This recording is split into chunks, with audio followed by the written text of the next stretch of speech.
California seems to have become unable to solve basic problems. Each year we see budgets fall apart, services decline, and we wonder why.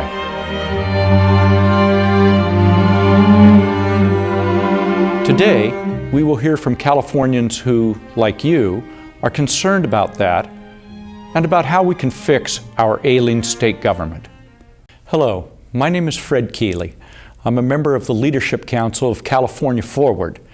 California Forward is an organization that was founded a few years ago to try to get to the root problems of why California's government is dysfunctional, why we can't get budgets on time, why it is when we get a budget it's not worth having waited for it, why our schools are in decline, why we can't really get the basics of California's service system delivered to the people of California. California Forward came together when a group of large foundations who do great work in California came to the same conclusion. They wondered why it was their partner, called state government, was really losing its footing, not able to do good work in health and human services, affordable housing, environmental protection, and a whole range of other important public policy arenas in California. Those foundations came together and in an unprecedented way decided to fund California Forward to help seek solutions to our governance problems. California Forward is led by a leadership council consisting of prominent Californians from Republicans, Democrats, Libertarians, Vegetarians from all walks of life. What we share in common is a desire to repair the broken government of California. That's allowed us to have a spirited, healthy, diverse conversation and to look around not only California, but look around the nation for what are the best practices to help solve our problems of governance in this wonderful state. Like you, there are in fact millions of Californians who are very concerned about our failure to really get things right and get very much accomplished. Let's hear from some of those other concerned Californians now. It is also clear that in a state as large as California, that the proposition process has been taken over by people who have a lot of money and who can bring issues to the voters again and again when they're not getting their way in the legislature. I think that we need to do two things. One is that we need to fix our legislature so that it's more functional and it really does represent more of the population so that people don't feel like they have to resort to propositions to get their ideas heard. But the other thing is I think we need to rethink, how we allow propositions to get onto the ballot. The part that is concerning me in particular right now is the appearance when I come to Sacramento and other places that I've gone to recently where it's become normal for there to be no budget. That this is the 6 out of 7 years in a row that there has been no budget. Yet the Constitution of the state of California very clearly says July 1st, a budget. There's different ways for normal individual Californians to be at the table. For example, for myself, being the executive director of the Health Professions Education Foundation, I am making statewide policies. I'm not a legislator, I'm not the governor, I wasn't elected, but in essence, as the executive director of a public entity, I am responsible for ensuring not only the fiscal soundness, but I am responsible for ensuring that the right people get the right educational support in order to live out their dreams. And so the same chemistry that is affecting Washington is affecting California, and how we govern in California, and all of the things that I was raised with as a boy that made California special, that made California something that was on the cutting edge of the future, literally has been jeopardized by the dysfunctionality of what's happening in Sacramento. And it's for that reason that I've gotten involved with issues to try to see if there's a way to improve governing in Sacramento. I continue to stay involved on Washington issues as well, but it's all for the same reasons, that we have got to find a way to try to make government work again. Thank you, Leon. 100 years ago in California, we were facing a very, very similar situation to what we face today. 100 years ago in 1911, what was going on is this. 4 unelected, unaccountable people ran the state of California. They were the 4 railroad barons who controlled our state. Every decision of every governor, every decision of the legislature, every decision of local officials, they made those decisions. And that was really antithetical to the way we as Californians and we as Americans believe we ought to be governed. We believe that the people of the state of California ought to be in charge, and that we lend power to our elected officials to help us do that. 100 years ago, Hiram Johnson and the progressive movement came along, and their answer to a government that wasn't working, to a government that didn't resolve issues that the people needed to resolve, was to create the initiative, the referendum, and the recall. And those tools empowered the people of the state of California. Like then, we must now face and overcome a series of challenges in 2011, 100 years after we did it the first time. Today, what we need to do is really look and repair our budget process. We need to look at and repair parts of our electoral process so that we can end up with tools that are accessible to the people of California to be able to really solve our problems. Together, we can do that. California Forward, together with other wonderful organizations like Common Cause, AARP, the League of Women Voters, and other organizations, have come together to fight the special interests in Sacramento and be able to bring about some real reform of governance in California. Let's hear more from Kathy, Joel, and Lupe on these subjects. I think that when propositions were first conceived, the real idea was that there are a small number of issues that are best decided by the voters directly, because legislators couldn't make those decisions because they had a direct conflict of interest. So with Proposition 11, we're fundamentally trying to change the way that districts are drawn, and we're taking power from the legislators. That's not one where they voluntarily would have passed a bill to do. Okay. On the other hand, I think that it is also clear that in a state as large as California, that the proposition process has been taken over by people who have a lot of money and who can bring issues to the voters again and again when they're not getting their way in the legislature. I think that we need to do 2 things. One is that we need to fix our legislature so that it's more functional and it really does represent more of the population, so that people don't feel like they have to resort to propositions to get their ideas heard. But the other thing is, I think we need to rethink, how we allow propositions to get onto the ballot. There does need to be a process where propositions go through some public discussion, where people are better educated about them, where it's not just a money game, but it's actually something where by stimulating a conversation, people are informed and can make an informed choice about whether they want it on the ballot or not, and then also, whether they want to vote for it or not. I think right now, because we have this huge high threshold of 600 to 700,000 signatures that need to be gathered, it basically comes down to, do you have $1 million or $2 million to gather the signatures? And then do you have $5 to $10 million to buy campaign ads on television? And that formula is one that I think has really challenged the usefulness and the representativeness of the initiative process.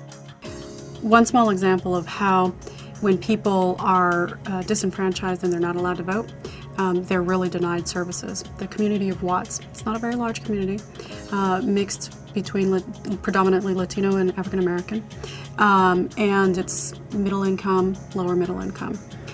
They are cut into 3 different Senate districts. So what happens is that when they have a big problem, small example, in 2003 there was this freak hailstorm that came through, and flooded out dozens of houses to the point where, it's a mini New Orleans where, the community literally had to rebuild from scratch.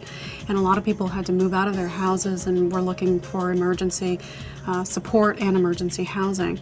And when they went looking to their state senators for some help, the state senators said, well, you know what? There's only a couple hundred in my district. And then they would go next door to the next senator because their community was cut into 3 pieces, and that senator would say, oh, you only have a couple hundred in my district. And each time they would get ping-ponged between one district and another, because not only did those state senators know how many people were in their district from that community, they also knew that this community didn't vote in as high numbers as other neighborhoods did. And so in their minds, the calculus was, do I need to pay attention? Well, there's not a big political downside to letting this problem slide and focusing on other communities where there's high voter turnout. And so what happened was that the community of Watts went for a very long time without federal assistance, without state assistance, and it took a lot of community mobilization just to get some attention for something that I think across the board everybody said, was a very dire emergency and really needed to have immediate response. Thank you, Kathy. As residents of the Central Coast know, in 2001, we got really badly treated by the redistricting done by the California legislature. What used to be a Senate district that resided really in Santa Cruz and Monterey counties was split up and divided into 3 Senate districts, one up in the San Francisco Peninsula, one over in the San Joaquin Valley, and one down in Santa Barbara County. Now we're sort of like the tail on 3 separate dogs. However, in 2008, voters throughout the state of California, who were very unhappy with the inherent conflict of interest of legislators drawing their own lines, got together and wrote Proposition 11. We passed that ballot measure. It took redistricting out of the hands of the legislature, put it into the hands of an independent redistricting commission. In 2010, we, the voters of California, added to that. We added the drawing the district lines for Congress. We also beat back a proposal by special interests, which would undone all of that. So now what we've got is an independent citizens redistricting commission that can fight for the interest of Californians, not for special interests. And you know what the good news is? You can participate in the drawing of those new Assembly and Senate and congressional district lines. You can go to wedrawthelines.ca.gov and actually help draw new district lines.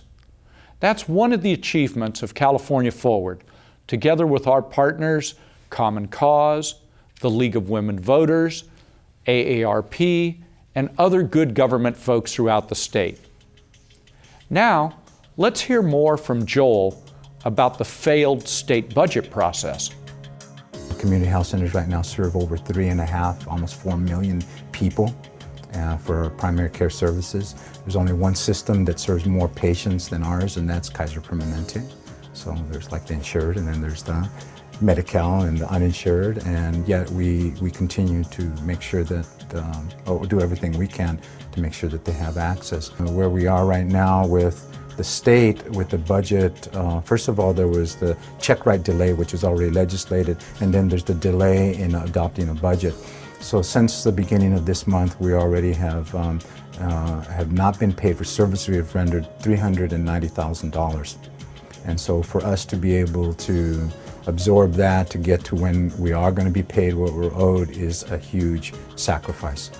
We serve about 25,000 people a year. Just in our health center alone, we have 16 sites. We have dental optometry. We have a comprehensive array of services. And we have 170 employees. And in the month of August, we have 3 payrolls. So the part that is concerning me in particular right now is the appearance when I come to Sacramento and other places that I've gone to recently, where it's become normal for there to be no budget. That this is the 6 out of 7 years in a row that there has been no budget. Yet the Constitution of the state of California very clearly says July 1st, a budget. Thank you, Joel. So what we end up with is budgets that aren't on time, budgets that aren't worth waiting for once they are delivered. I think a lot of people wonder, so what? How does that affect me in my daily life? Well, what happens is that your local school can't really plan for what's going to be happening in the academic year. From the perspective of investment in California, it chills investment because it's hard for the private sector to plan and understand what's going to be going on. It ends up disrupting the delivery of basic services in our communities. Now, once again, what was able to happen to solve this problem, at least in part, is that last November, we, the voters of the state of California, got together. We put a measure on the ballot which said that California is going to join the other 47 states in the United States that require the majority to actually govern. We were one of only 3 states in the nation that required a 2/3 vote in order to adopt a budget. That assured that we would have 2 things wrong with our budget all the time. It would be late and it would be distorted. Now, we have joined the other 47 states in the nation and said the majority party has an obligation now to get a budget on time and a budget that reflects the values of California. Let's listen to more of Lupe's thoughts now on working together and taking personal responsibility for fixing what ails our state. Someone once told me, if you're not at the table, you're on the menu. And I think that that's absolutely true. I think that there's different ways to be at the table. And oftentimes we think that being at the table is being a political insider. And we think that being at the table is when we talk to the governor, when we can pick up the phone and call the governor directly on his cell phone, or when we can pick up the phone and call the Secretary of State and talk to them. Well, that's absolutely right. That's one definition of being at the table, but there's different ways for normal individual Californians to be at the table. For example, for myself, being the executive director of the Health Professions Education Foundation, I am making statewide policies. I'm not a legislator. I'm not the governor. I wasn't elected, but in essence, as the executive director of a public entity, I am responsible for ensuring not only the fiscal soundness, but I am responsible for ensuring that the right people get the right educational support in order to live out their dreams and in order to help underserved communities. Thank you, Lupe. I think we can all agree with Lupe that it is important for us to each take personal responsibility for more involvement in our communities and our electoral process. One of the legitimate criticisms about why California's governance process is so difficult is because of the partisanship that has arisen in Sacramento. One of the ways to solve that gridlock that comes from partisanship is by opening up the electoral process to more folks. The fastest growing party in California is no party at all. It's those voters who register as declined to state. Yet those same voters have been frozen out of the primary election process. So California Forward, together with a number of other folks who support more participation in our electoral process, supported the open primary measure that was on the ballot last year. That open primary measure passed. And that means we're going to have much more participation by many more voters in the electoral process. And that can only be a good thing for the democracy here in California. Let's hear from a couple of more Californians who've been thinking about where we go from here.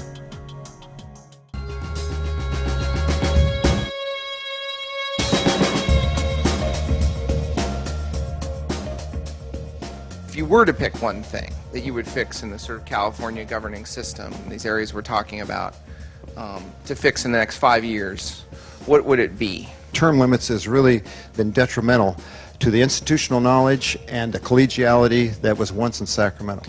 I'd eliminate the ability for initiative gatherers to have paid initiative gatherers out there.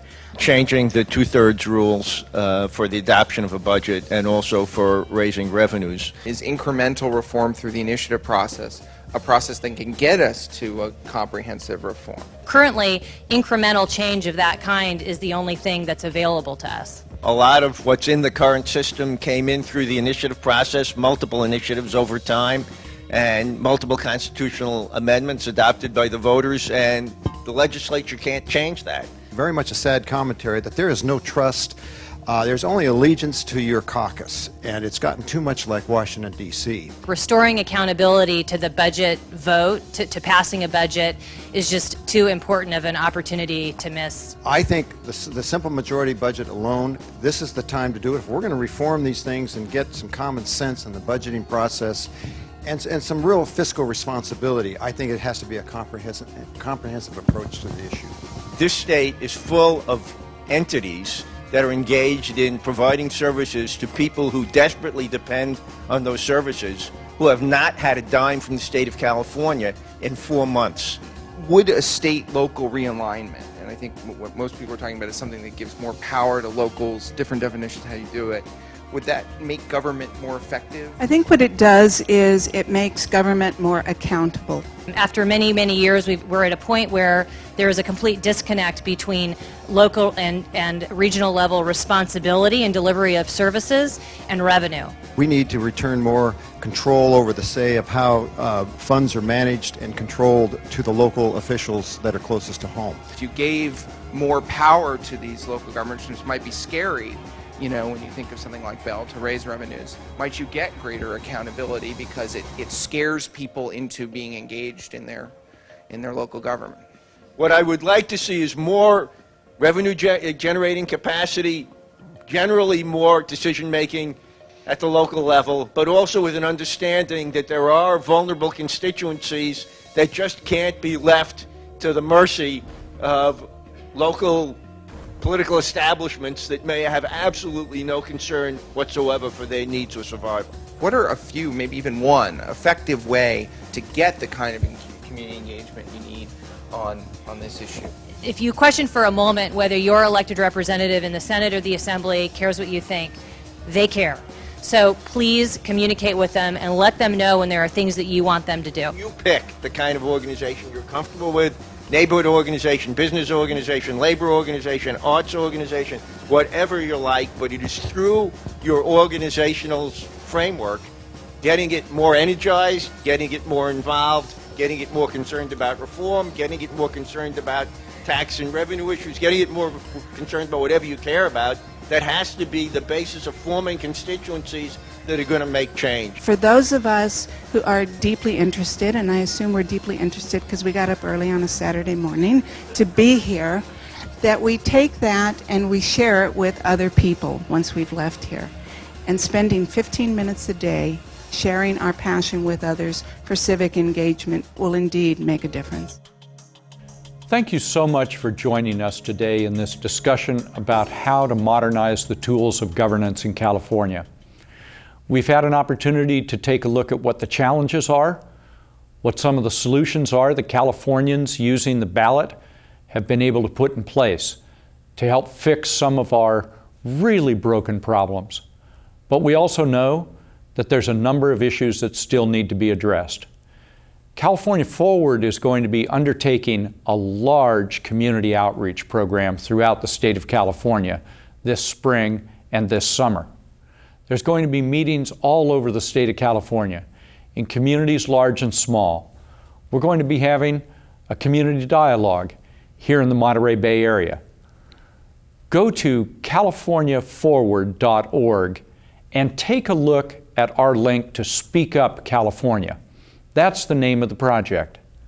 It's a project that tries to build on the good work that we've all done as Californians so far in the last couple of years to be able to modernize the tools of governance.